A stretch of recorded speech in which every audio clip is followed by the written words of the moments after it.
Hello, everyone. Welcome back to Judging Justice Behind the Bench, the podcast where we explore the people and systems that uphold the law. I'm Rafif. And I'm Keisha, and today's episode is all about judges, who they are, what they do, and why they matter more than ever. You know, whether you've kind of wondered how judges make decisions, how to actually become one, or you just want to hear a surprising courtroom story where pack, we've got it all covered by several people who have been invited to be a speaker for today's session. Let's kick things off with basic. What exactly does a judge do? Of course, to help us answer the elephant in the room, we are joined by Tiffany and Scott. So, Tiff, what does a judge actually do? A great question, Rafif and Keisha. To answer that, I would like to invite you guys first to take a look at Article 24 of the 1945 Constitution. That specific article affirms that a judicial power is an independent power to administer justice, aka peradilan, in order to uphold the law and fairness. Now, let's highlight the specific terms of to administer justice. You must be asking, why that specific term? It is because in administering justice, that is where we can actually see what the judges essentially do. And the answer to that question is that the judge carries out their judicial duties within their court's jurisdiction and other duties under their responsibilities. This statement is further supported by an article written by the High Court Judge of the North Kalimantan Religious High Court in 2023. Now, Keisha, Rafif, or some of you might be asking, what do you mean by the judicial duties that a judge should carry out? Specifically, those judicial duties may involve in examining, adjudicating, and settling cases that they receive within their court's jurisdiction. And in adjudicating those cases, the judge's task is essentially involving assessing the relevant facts of the cases, as well as interpreting and applying the relevant laws objectively without any bias. Furthermore, they also lead the evidentiary processes in order to decide on a case. But beyond the court proceedings, a judge also do other things outside of that, namely writing legal opinions and also contributing in shaping the future legal interpretations through their SEMA or their jurisprudences. So, it's more complex than just, sitting behind a bench and banging a gavel like pow, pow, pow, or is it much more complex than that? Way more complex than that. While the gavel may be symbolic of authority, the real work of a judge often happens outside the courtroom. They have to read through case files, legal briefs, past rulings, and statutes to prepare for each case. In appellate courts, for instance, judges often collaborate with clerks, discuss legal theories with their peers, and sometimes even write opinions that can alter how the law is applied for years to come. Plus, judges have to balance fairness, impartiality, public interest, and legal precedents, all while being under constant scrutiny. Is a job that demands not legal expertise but also integrity, patience, and a deep understanding how their words and decisions affect real lives. We all know what a judge looks like, but what actually makes someone a good judge? It's not just knowledge. A good judge has to be impartial, fair, and able to put aside personal bias. They also need strong reasoning skills, and their decisions should be clear and based on solid legal arguments. And of course, integrity. A good judge must be honest, independent, and resistant to outside pressure. Respect matters too. A good judge treats everyone in the courtroom fairly and professionally. So it's about more than law. It's about character, clarity, and fairness. Exactly. After graduating law school, you must pass the bar exam in the country where you want to practice.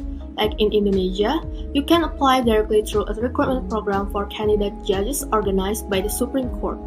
You have to pass several stages, such as administrative selections, a basic competency test, and a specialized competency test. If you pass all of those, you'll be appointed as a candidate judge and undergo training at the Judicial Training and Education Center of the Supreme Court for about 2 years. Exactly. After completing that phase, the journey continues at the district court level. As a candidate judge, you'll go through a probationary period, working under guidance while your performance is carefully assessed. If you perform well and meet all the requirements, you'll then be officially appointed as a junior judge. Besides legal skill, a judge must have integrity, fairness, firmness, and the ability to remain neutral and discreet. That's why the selection process is strict.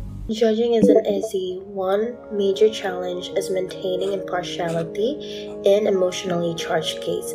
When you're dealing with victims, families, or even controversial cases, it's hard not to be affected on a human level. But judges have to set aside personal feelings and focus solely on the law and the evidence. That's easier said than done. And not to mention the pressure of public opinion, media scrutiny, and even threats in high-profile cases. When a case captures the public attention, such as it can be politically charged, socially sensitive, or involves a public figure, judges are suddenly under a spotlight. Every word they say in court can end up on the evening news or trending on social media. And just let's be honest, people aren't always kind in the comment section. That kind of attention really put judges in a tough position.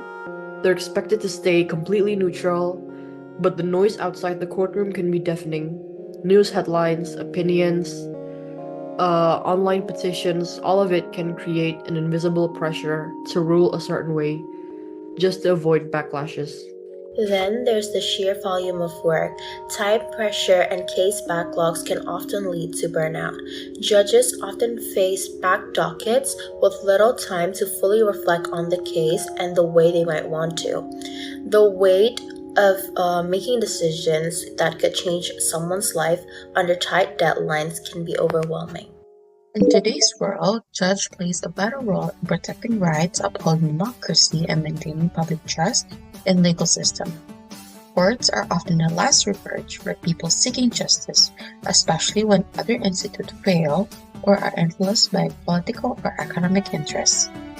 Judges don't just interpret law, they actively defend the principle of fairness and equality before the law. For example, when someone's rights are violated by a powerful corruption, or when the government overreaches, it's the judge's decision that can restore balance and protect those who might otherwise be unheard. Especially now when misinformation spreads so quickly online, having reliable, well-informed legal decision makers is more important than ever. Social media can shape public opinion in minutes, often based on partial or even false information. But judges are required to look beyond the noise to focus on verified evidence, follow due process, and give decisions grounded in law, not popularity. We've seen this in landmark decisions where courts have upheld the rights of minorities or ruled against powerful interests, even when public opinion was divided. That's the way of the responsibility to protect the truth, even when it's unpopular. Judge help ensure justice isn't just a concept, it's something people can experience. Every fair ruling, every unbiased judges adds to people's belief that the system works. And when trust in the justice system is high, it helps prevent conflict, promotes peace, and reinforces democracy itself. So when we talk about why judges matter today, we're really talking about the guardians of fairness in society. In a world full of noise, manipulation, and quick reactions, they're the steady hands reminding us that justice is not instant, but it must be fair. Alright, very nice. However, I have a question. In today's social media, there are of course tons of educational content creators like, some on YouTube, some on TikTok, some on Instagram that give tips and insights, especially in their profession. Question is, may a judge, share content in social media or have a social media that's active or being an influencer? That's a great question because these days, with social media playing a huge part in our everyday life, judges also face new challenges in how they represent themselves online. While most people can freely engage with posts in social media, judges have to be extra careful. But why? Because their job demands integrity, neutrality, and professionalism even outside of the courtroom. For instance, a judge shouldn't post or make a comment that appears biased about an ongoing or even past legal case. And they definitely shouldn't show support for any political party or candidate, even if it's just by liking a post or leaving a comment. It might seem like a small thing, but it can be seen as showing bias, which is a big deal in their role. This has also been stipulated in regulations in the judge's ethical code. Thus, they become part of their duty to maintain their default image. A moment of carelessness online could end up questioning their fairness or even lead to ethical issues, impacting how people may view the justice system. Okay, so that wraps up our deep dive into the world of judges. Huge thanks to all of our speakers for today sharing their insights. And lastly, here's a quote to conclude by U.S. Supreme Court Judge Oliver Wendell: "The life of the law has not been logic, it has been experience." From the path to the bench to the human side of judgment, we hope this episode gave you a new appreciation for what judges really do. If you enjoyed this episode, don't forget to subscribe and share it with someone who might want to learn more about the justice system. Thanks for listening to Judging Justice Behind the Bench. Until next time, stay curious, stay informed. Roll the outro.